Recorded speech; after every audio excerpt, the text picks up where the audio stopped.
Grignard reagent RMGX। Yes sir. कुछ बातें मैं बोलना चाहता हूं ऑफ द टॉपिक। क्या मैं बोलूं? 5 मिनट लूंगा बट बहुत काम की चीजें। कुछ बातें मैं बोलना चाहूंगा ऑफ द टॉपिक। कुछ बोलूं? 5 मिनट लूंगा जल्दी से। चलो बोलूं अगर आप परमिशन दो तो। अगर आप लोगों की परमिशन होगी तो मैं बोलना चाहूंगा। हाँ, एक्चुअली हुआ क्या ना मेरे बच्चों, पहले मेरी जो वाइफ है वो कोरोना संक्रमित हो गई थी। She was affected from corona. मतलब ये लगभग अभी बात चल रही है बिफोर 6 to 7 वीक्स। 1 महीने पहले की बात है। 1 महीने पहले की बात है। She was affected from corona. Okay, तो कुछ बहुत काम की चीजें आपको बता रहा हूं, ऐसे आलतू फालतू बात नहीं करते आकाश सर। तो she was affected from corona. तो कोरोना वॉज वेरी माइल्ड। अरे यार, इनको क्या किया जाए।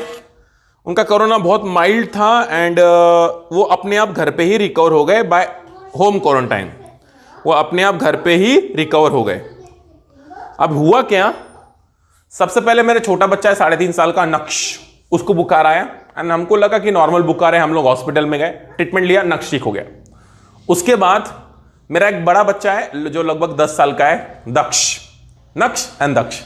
उसको भी थोड़ा सा बुखार आया। हमको लगा नॉर्मल, नक्श का फीवर दक्ष को लग गया है, इसलिए हमको लगा कि वो भी ऐसा है। तो हम लोग ट्रीटमेंट में हॉस्पिटल में गए, ट्रीटमेंट लिए और दक्ष भी हमारा 2 दिन में रिकवर हो गया। नक्श भी 2 दिन में रिकवर हुआ। उसके बाद मैडम बीमार हुई और मैडम की पहला वैक्सीन का पहला डोज हो चुका था और वो उनको जो फीवर था वो 2-3 दिन तक रहा। फिर हमने RT-PCR टेस्ट कराई and she got corona positive. तो हमको लगा कि दक्ष को नॉर्मल फीवर था। हमने इतना सोचा ही नहीं। तो हमने बोला अभी मैडम की वजह से बच्चों को कुछ ना हो जाए, इसलिए हमने उनको उनके मौसी के घर भेज दिया, मतलब हैदराबाद में भेज दिया उनको। और अभी मैडम और मैं घर में रह रहे थे, राइट। तो we were taking all precautions. लेकिन हमारी गलती क्या हो गई मालूम है क्या? हमको लगा कि मैडम से दक्ष को कुछ ना हो जाए, बट एक्चुअल में हुआ उल्टा था।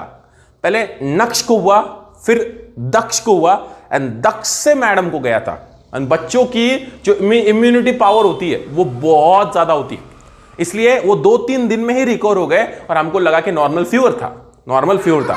तो यहां तक सब सही था और मैडम भी अपने 15 दिनों में रिकवर हो गए विदाउट एनी ट्रीटमेंट। तो सब नॉर्मल था। अभी बात क्या हुई, 6 to 7 वीक्स बीत गए। 6 to 7 वीक्स बीत गए और हमने सोचा अभी सब ठीक हो गया। तो हमने क्या किया, दक्ष को और नक्श को घर पे बुला लिया एंड दक्ष को हो गया फीवर शुरू, राइट। तो हम हॉस्पिटल में गए, तो उन्होंने उसको एनालाइज किया, उसको स्टडी किया और अल्टीमेटली उन्होंने ऐसा बोला कि Daksh suffering from MISC multiple inflammatory syndrome for child. ध्यान सुनना, multiple inflammatory syndrome for child मतलब यहां पे क्या होता है, जो बॉडी के ऑर्गन्स है वो स्वेल होने लग जाते हैं and it involves kidney, liver and most खतरनाक होता है हार्ट, उसमें इन्वॉल्व हो जाता है, राइट। अभी दक्ष को हमने बोला ठीक है, फिर हमने बोला कैसे ट्रीटमेंट होगा। तो उन्होंने बोला कि दक्ष का जो ट्रीटमेंट है उसका वेट है 30 किलोग्राम्स और दक्ष का ट्रीटमेंट करने के लिए हर किलोग्राम के पीछे हमको देना पड़ता है IVIG इंजेक्शन। IVIG इसको इम्यूनोग्लोबिन इंजेक्शन बोलते हैं। IVIG इंजेक्शन देना पड़ता है और याद रखना 1 किलोग्राम के लिए 2 ग्राम IVIG देना होता है। तो दक्ष है 30 किलोग्राम का, तो इसको कितना 60 ग्राम IVIG देना पड़ रहा था। 60 ग्राम हमने बोला ठीक है दे दीजिए, बट यहां पे कैच है, IVIG का 5 ग्राम का इंजेक्शन आता है 15,000 रुपीस में। कितने में आता है? 5 ग्राम का इंजेक्शन आता है 15,000 रुपीस में और इसको 60 ग्राम देना था तो डिवाइडेड बाय 12 करेंगे, मतलब डिवाइडेड बाय कितना 5 करेंगे तो उसको कितना 12 इंजेक्शंस देने थे। 12 इंजेक्शंस देने थे तो 15,000 पर इंजेक्शन, तो इसको अपन 12 से मल्टीप्लाई करेंगे तो 12 5 60, 6 इसका 12 18। ये इतना इंजेक्शन का कॉस्ट था। 1,80,000 इंजेक्शन का कॉस्ट था। 1,80,000 वाज ओनली फॉर इंजेक्शंस। बाद में ध्यान सुनना मेरे बच्चों, मैं बहुत काम की चीज बोल रहा हूं। बाद में दक्ष को देना, बच्चों को देना पड़ता है स्टेरॉइड्स, छोटे छोटे स्टेरॉइड्स को देना पड़ता है ना, जैसे क्या बोलते हैं इसको, मुझे कुछ नाम याद नहीं। हाँ, डेक्सोना हो गया, उसके बाद इकोस्प्रिन हो गया, है ना, इकोस्प्रिन हो गया, राइट। और थोड़े से और भी है, एक और मुझे भूल गया मैं, है ना, ये होता। तो ये मिलता है 10 रुपए में, ये भी मिलता है 10 रुपए में, और एक दवाई वो भी 10 रुपए में मिलती है। महंगा ये है, ये ट्रीटमेंट होती है, राइट, ये ट्रीटमेंट होती है, राइट। अब ध्यान सुनना मेरे बच्चों, ये ट्रीटमेंट होती है। उसके बाद जो ये पेशेंट होते हैं उनको रखना होता है आईसीयू में, इंटेंसिव केयर यूनिट। अभी कोरोना पैंडेमिक में कहीं पे भी किसी भी आईसीयू में जाएंगे तो पर डे का वो चार्ज करते हैं लगभग 7,000, मैं सबसे कम बता रहा हूं, लगभग 7,000 रुपीज कॉस्ट करते हैं। और ये जो पेशेंट है इनको कम से कम, अगर एकदम माइल्ड रहा तो 3 दिन रखना पड़ता है, और बहुत एग्रेसिव रहा तो उनको कम से कम अपना 7 से 8 दिन रखना पड़ता है, लेकिन पेशेंट 100% रिकवर हो जाता है। ये बात है, ये बात है। और ये कब होता है, याद रखना मेरे बच्चों, ये कब होता है, multiple inflammatory syndrome for child. ये कब होता है, कोरोना होने के 6 वीक्स बाद आता है, कोरोना होने के 6 वीक्स बाद आता है। और ये किन के बीच में, किन के लिए होता है, ध्यान सुनना, ये किन के लिए होता है, ये बेसिकली होता है जिनकी एज 2 से 12 के बीच में, 2 से 15 के बीच में, इन बच्चों को ये हो सकता है, ये हो सकता है, राइट। अभी हमने दक्ष का ट्रीटमेंट वगैरह सब करवा लिया, सब हो गया, दक्ष इज वेरी फाइन, ओके। अभी मैं देखो आपको क्या बताना रहा हूं, मैंने इन 7-8 दिनों में ये बहुत समझा है, इन 7-8 दिनों में मैंने ये बहुत इंपॉर्टेंट चीज समझी है कि है ना, एक सब्जेक्ट है जो बहुत इंपॉर्टेंट है, एक सब्जेक्ट है बहुत इंपॉर्टेंट है, जिसका है नाम है बायोलॉजी,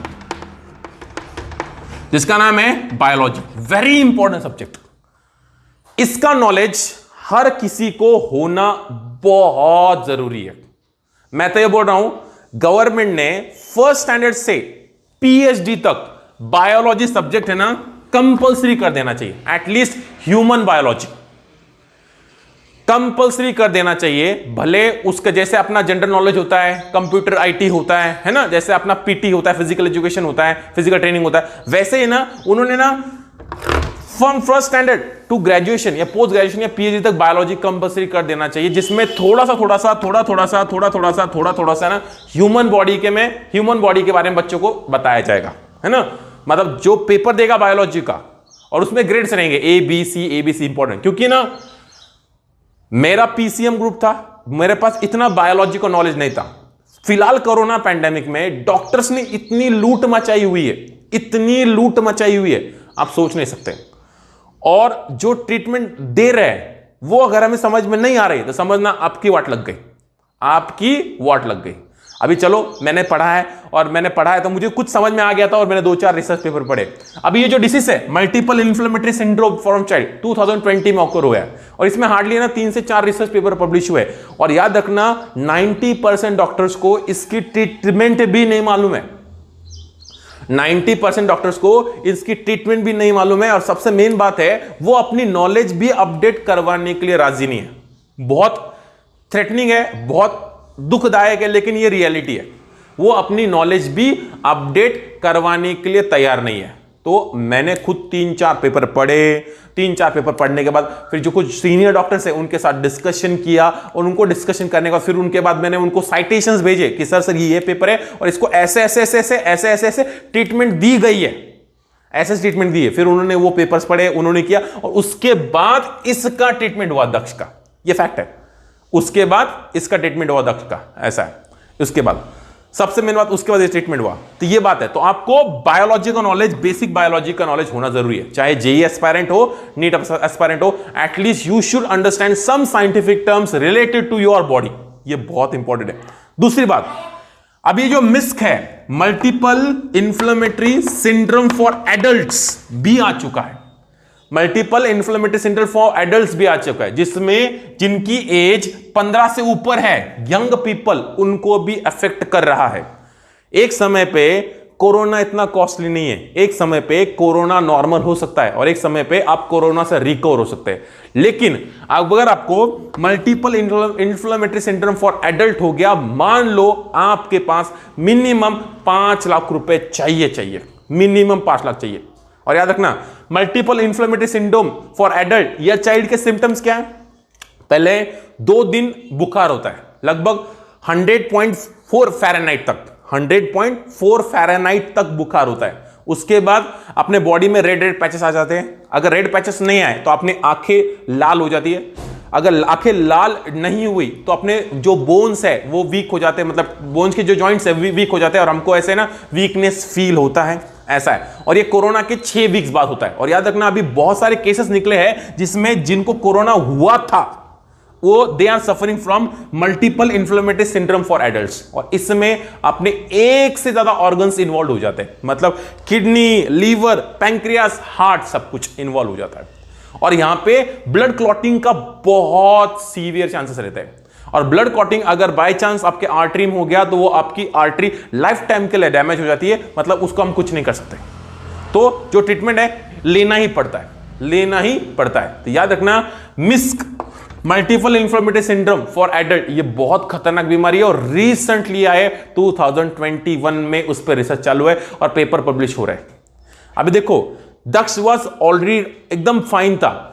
देखो डॉक्टर ने खुद बोला 99.999% हम गारंटी दे रहे हैं कि दक्ष को कुछ नहीं होगा, he will be very fine, कुछ भी नहीं होगा। बट यहां पे याद रखना 0.001% रिस्क के चांसेस है कि ही में गेट अफेक्टेड। तो आपकी चॉइस है, आपको ट्रीटमेंट लेना है नहीं लेना है। Daksh was very fine, he was eating everything, वो सब कुछ कर रहा था, वो खेल रहा था, कूद रहा था, कुछ भी नहीं था। आप उन्होंने बोला आपके पास 0.01% है, आपको ट्रीटमेंट लेना है कि लेना है, और उन्होंने खुद बोला कि अगर आप नहीं भी लेंगे तो कुछ नहीं होगा। बट देखो, अगर मेरे पास पैसे नहीं होते तो ऑब्वियसली मैं भी सोचता मैं ट्रीटमेंट नहीं करवाऊंगा, मैं सोचता, but I had money by God grace और आपके आशीर्वाद से, तो मैंने दक्ष की ट्रीटमेंट ले ली and now he is very fine. लेकिन आपको बहुत सतर्क रहना है, कोरोना को लाइटली मत लेना, और खास करके जिनको कोरोना हो चुका है उनको बहुत सारे प्रिकॉशंस लेना जरूरी है। अगर वो प्रिकॉशंस नहीं लेते हैं, चांसेस है 20% कि they might be suffering from MISC. और याद रखना, कोरोना से जो लोग मर गए ना, हम लोग बोलते ना उनका ऑर्गन फेल हो गया था, उनका किडनी फेल हो गया था, उनका लीवर फेल हो गया था, हमने सुनते हैं ना उनका हार्ट फेल हो गया था, भले ही हार्ट के पेशेंट नहीं थे। अरे भाई, डॉक्टर लोग समझ ही नहीं पाए थे, that is miss for adults, multiple inflammatory syndrome for adults. Doctor लोग समझ ही नहीं पाए थे कि कोरोना से ऑर्गन फेलियर कैसे हो रहा है।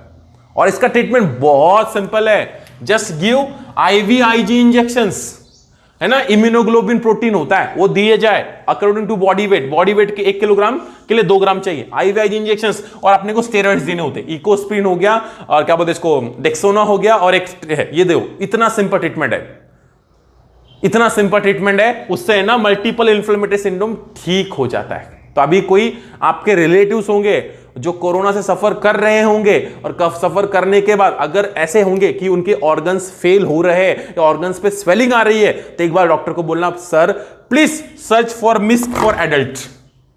ये बात मुझे आपको बतानी थी। बताओ ये बात काम की एक नहीं, और भी एक बात बतानी है, बट पहले बोलो ये बात काम की लगी कि नहीं आपको?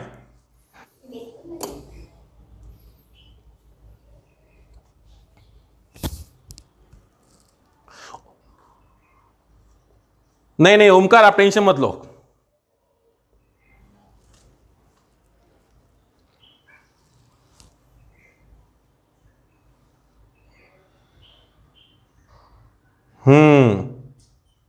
एग्जैक्टली। हाँ, अभी मैं आपको बहुत एक दिन ऐसे बोलूंगा कि ये बात सुन के ना आपकी आंखें फटे की फटे रह जाएंगे, आप बोलेंगे सच में इंसानियत खत्म हो चुकी है। ध्यान सुनना, समझे? तो अगर आपके रिलेटिव्स में कोई कोरोना से इफेक्टेड है और उनके ऑर्गन्स पे इफेक्ट हो रहा है, तो एक बार प्लीज इसको सर्च करना। और याद रखना, मैं आपको बात बता रहा हूं, ध्यान सुनना, ध्यान सुनना, मैं क्या बात बता रहा हूं, ध्यान से सुनना, मैं क्या बात बता रहा हूं, ध्यान से सुनना। ये जो IVIG का इंजेक्शन है 15,000 में आपको मिलता है मेडिकल शॉप पे, वो भी बहुत रेयर केस में मिलता है। मतलब इसकी शॉर्टेज बहुत ज्यादा है, इसकी शॉर्टेज बहुत ज्यादा है, तो ये जल्दी मिलता नहीं। और एक्चुअल में इसका मैन्युफैक्चरिंग कॉस्ट है 3000 में इसका मैन्युफैक्चरिंग कॉस्ट है 2000 में आईवी इंजेक्शन मैन्युफैक्चर हो जाता है, और डिस्ट्रीब्यूशन से लेके मान लो 3000 तक वो चला जाता है पूरे इंडिया में। मैं पूरे इंडिया में डिस्ट्रीब्यूशन की बात कर रहा हूं, but still this people are charging 15,000 पर इंजेक्शन, 15,000 पर इंजेक्शन। जिस इंजेक्शन की कीमत 3000 है वो 15,000 तक चार्ज कर रहे हैं। और मैंने इंजेक्शन में लेके आ गया, स्टेप ट्रीटमेंट चालू हो गई। उसके बाद मैंने सोचा यार चलो हम लोग आईवी इंजेक्शन को ढूंढते हैं।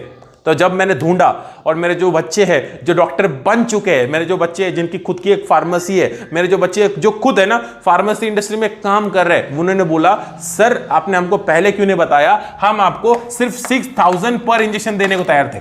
कुछ लोग तो 6,500 में इंजेक्शन देने को तैयार थे, कुछ लोग तो 7,000 में इंजेक्शन देने को तैयार थे गाइस। ये मुझे बहुत लेट क्लिक हुआ। याद रखना इंजेक्शन का प्राइस यहां से लेके यहां तक वैरी करता है, राइट। तो सबसे मेन होता है फियर, डर। उस समय डर मुझ पे हावी था और मैं रिस्क नहीं लेना चाहता था, इसलिए मैंने सब कुछ ट्रीटमेंट करवा लिया। बट देखो कितनी लूट मची हुई है। और सबसे मेन बात है, ये तो मैं डॉक्टर्स को मानता हूं, डॉक्टर्स पे हम लोग डॉक्टर्स को ट्रस्ट करते हैं, तो दे शुड गिव सजेशन।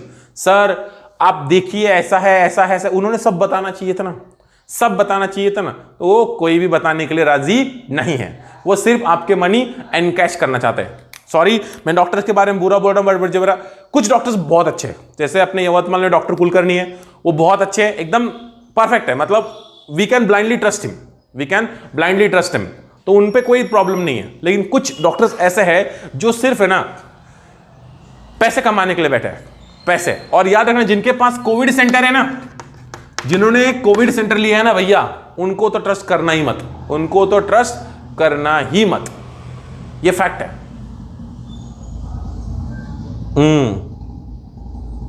मेरे अंकल की कोरोना में हार्ट अटैक से डेथ हो गई। शेट, सॉरी बेटा, मल्टीपल 5 टाइम्स। अच्छे हैं बट ये सर रियलिटी है, इसलिए डॉक्टर्स मुझे बिल्कुल पसंद नहीं। कुछ डॉक्टर्स बहुत अच्छे हैं और कुछ, मतलब हम बोल सकते हैं अगर 100 डॉक्टर्स है तो उसमें से लगभग है ना 70% डॉक्टर करप्ट है, 30% डॉक्टर्स अच्छे हैं।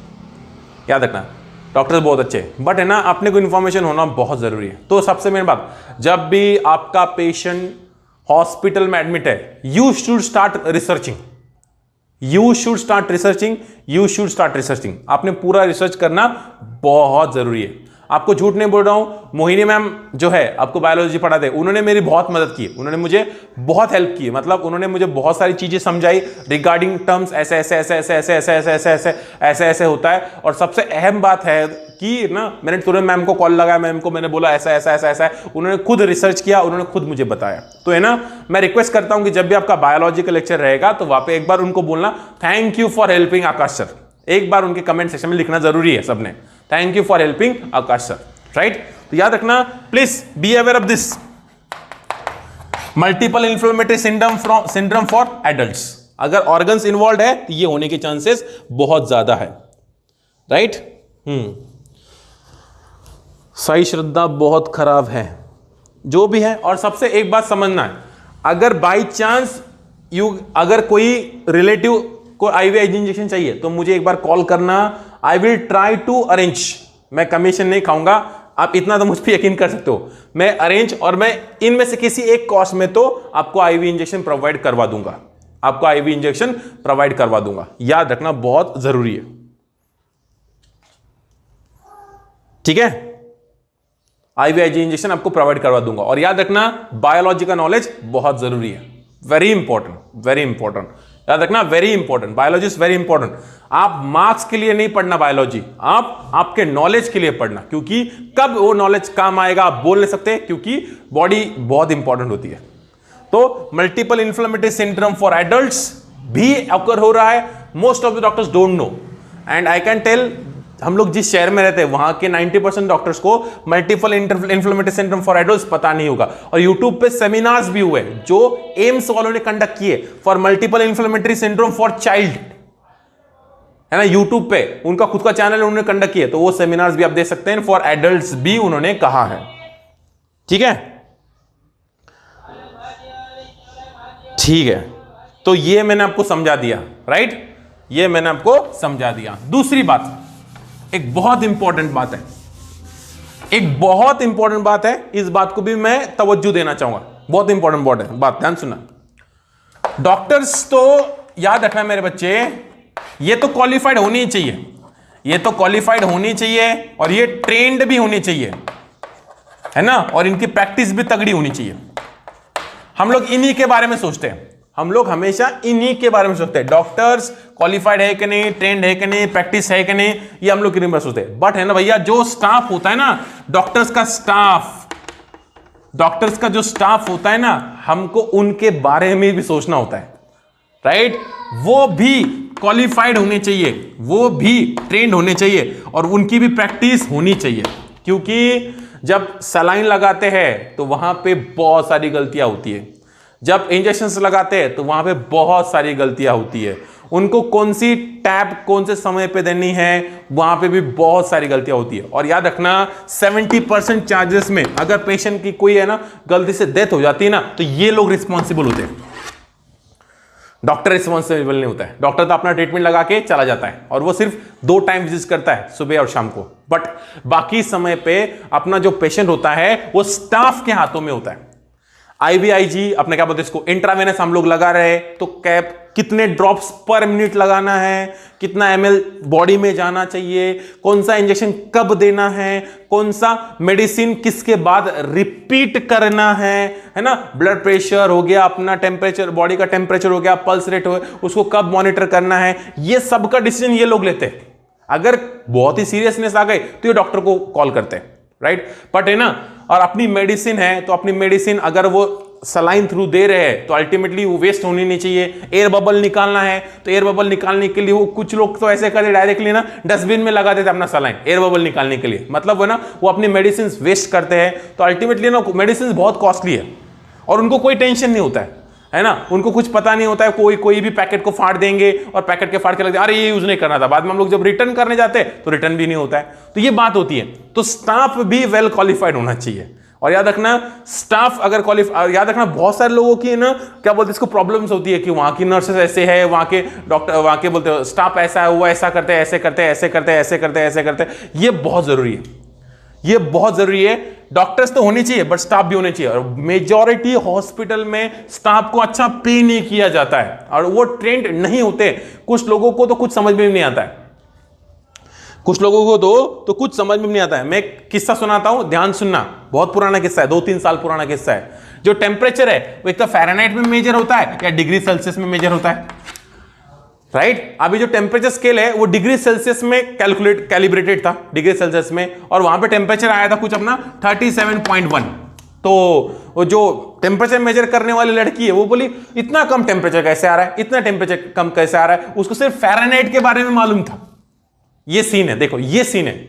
और एक बात बता रहा हूं, नॉर्मली 99.9 फ़ारेनहाइट तक अगर आपका टेम्परेचर है तो नॉर्मल कंसीडर किया जाता है। 99.5 फ़ारेनहाइट तक आपका टेम्परेचर नॉर्मल किया जाता है। तो कुछ जो होती है नर्सेस, ये बोलो आप वार्ड बॉय बोले, उनको नॉर्मल टेम्परेचर रेंज तक पता नहीं होता है, नॉर्मल टेम्परेचर रेंज तक पता नहीं होता है। कुछ लोगों को सिस्टोलिक डिस्टोलिक ब्लड प्रेशर क्या होता है वो भी समझ में नहीं आता। ये फैक्ट, ये रियलिटी है। हम लोग सिर्फ है ना डॉक्टर्स के बारे में सोचते हैं, हम लोग स्टाफ के बारे में सोचते ही नहीं है। और सबसे मेन बात है, जब आपको समझ रहा होता है कि सब गलत हो रहा है, बॉडी टेम्परेचर समझ में नहीं आ रहा है, ब्लड प्रेशर सिस्टोलिक है क्या डिस्टोलिक है ये समझ में नहीं आ रहा है, उनको कितना, मैंने पूछा कि मैम आपने लगाया है सलाइन तो कितना ml पर मिनट दे रहे हो या कितना ml पर आवर दे रहा है, तो बोले ऐसा कुछ नहीं होता है, हम ऐसा नॉर्मली सेट करते हैं, ऐसा होता है। ऐसे थोड़ी होता है ड्रग्स देना, how many ml per hour वो फिक्स होता है, 5 ml, 10 ml, 20 ml, 30 ml, है ना, ऐसा फिक्स होता है। ऐसा थोड़ी होता है कि नॉर्मली आप सेट कर लो और जा रहा है, और हम लोग देखते हैं सलाइन जा रहा है कि नहीं आ रहा है, सलाइन जा रहा है कि नहीं आ रहा है, सलाइन जा, ये तो मुझे पहले से मालूम था। जब आपको ये बातें पता होती है और आपके सामने इंप्लीमेंट नहीं हो रही है तो आपको गुस्सा आता है और तब आपके क्लासेस शुरू हो जाते हैं। तब आपके, मेरे तो नहीं हुए क्योंकि मैंने बहुत प्यार से समझाया और सब मैंने किया था, इट वॉज ओके मेरे। और मैं जहां पे था वहां पे वो हॉस्पिटल बहुत अच्छा था और वहां के जो स्टाफ था वो भी बहुत अच्छा था, तो उनका कुछ नहीं, मैंने बोला ना Kulkarni hospital very awesome staff, very सब कुछ एकदम ऑसम था, तो मुझे कोई प्रॉब्लम नहीं हुई। बट ये फैक्ट है, ये मैंने देखा और मैंने जब फोन किया दूसरे लोगों को तो उनको ये बहुत सारी दिक्कत आ रही थी, ये भी है। तो गवर्नमेंट ने ये जो स्टाफ है इनका भी क्राइटेरिया करना चाहिए और इनका भी एग्जामिनेशन होना चाहिए, चाहे वो प्राइवेट हॉस्पिटल में भी क्यों ना हो। अगर किसी डॉक्टर को प्राइवेट हॉस्पिटल खुद का क्लिनिक खोलना है तो उसको पहले क्वालिफाई होना चाहिए और प्रैक्टिस की होनी चाहिए, गवर्नमेंट के सारे नॉर्म्स एंड टर्म्स क्वालिफाई होने चाहिए। तो सेम ये स्टाफ के लिए भी होना चाहिए, क्योंकि स्टाफ भी बहुत रिस्पॉन्सिबल होता है। जितना डॉक्टर रिस्पॉन्सिबल है उतना स्टाफ भी रिस्पॉन्सिबल होता है। ये बात आपको समझ में आ गई? ये बात आपको समझ में आ गई? चलो, भगवान की दया से मेरे लिए तो सब कुछ सही था। It was very awesome for me. मैं जिस हॉस्पिटल में ट्रीटमेंट ले रहा था वहां पे सब लोग अच्छे थे और सब लोगों ने कोऑपरेट किया और सब लोगों ने एकदम बेस्ट किया। मतलब है ना, मैं बोल सकता हूं आप आंखें बंद करके उनको ट्रस्ट कर सकते हो। You can also tell him कि आकाश सर ने हमको आपके बारे में बताया था, आप बोल सकते हो एकदम बेस्ट था, वहां पे कोई प्रॉब्लम नहीं थी। बट आपको ये सारे प्रिकॉशंस रखनी है, राइट? एंड प्लीज इसके बारे में मत भूलना, फिर से रिमाइंडर दे रहा हूं, multiple inflammatory syndrome for child, multiple inflammatory syndrome for adults, याद रखना। और इसमें मेजर इन्वॉल्वमेंट अगर हो गया तो वो हार्ट का होता है और यहां पे आपका कावासाकी लाइक इंफेक्शन हो जाता है। कावासाकी लाइक, कावासाकी नहीं, कावासाकी डिसीज है उसका लाइक, भूलना नहीं है। तो ये हो गया आज का आपका बायोलॉजी का लेक्चर खत्म। कल हम लोग सीखेंगे chemistry. Any questions, any queries हो तो बताना, नहीं तो मैं लेक्चर खत्म कर रहा हूं।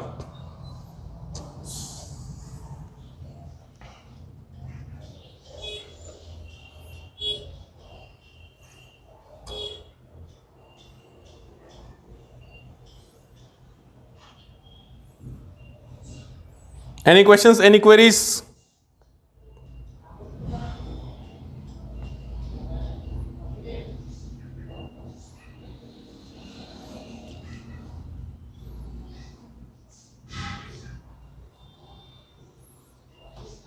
चलो, no doubt.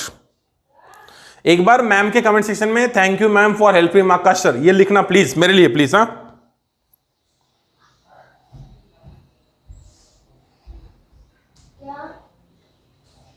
It takes patient की तबीयत कैसी है। नॉर्मल 3 दिन में कवर हो जाती है, बट 7 दिन भी लग सकते हैं, 15 दिन भी लग सकते हैं।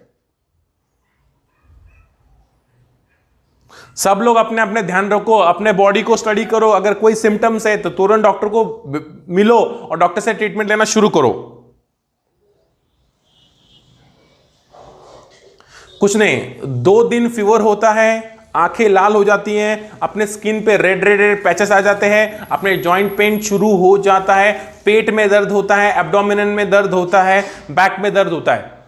तो 2 दिन फीवर और आंखें लाल या जॉइंट पेन या पेट में दर्द या एब्डोमेन में दर्द होना या बॉडी पे क्या बोलते हैं उसको, पैचेस आना, ये सिम्टम्स है। अगर ट्रीटमेंट नहीं लिया तो डिपेंड करता है कि वो किस हद तक आपको हुआ है। अगर बहुत सीवियर है तो आपकी लाइफ रिस्क पे है, बहुत सीवियर है तो आपकी लाइफ रिस्क पे है और वो डॉक्टर्स ही बता सकते हैं कि ट्रीटमेंट लेना पड़ेगा कि नहीं लेना पड़ेगा। इस डिसीज से 100% रिकवरी हो जाती है। मिस से केवल 1 या 2 डेथ्स अभी तक रिपोर्टेड है, 1 या 2 ही डेथ्स अभी तक रिपोर्टेड है। अननोन डेथ्स पता नहीं कितनी हुई होगी, लेकिन जैसे जैसे समय बढ़ रहा है मिस से डेथ्स का रेट भी बढ़ रहा है।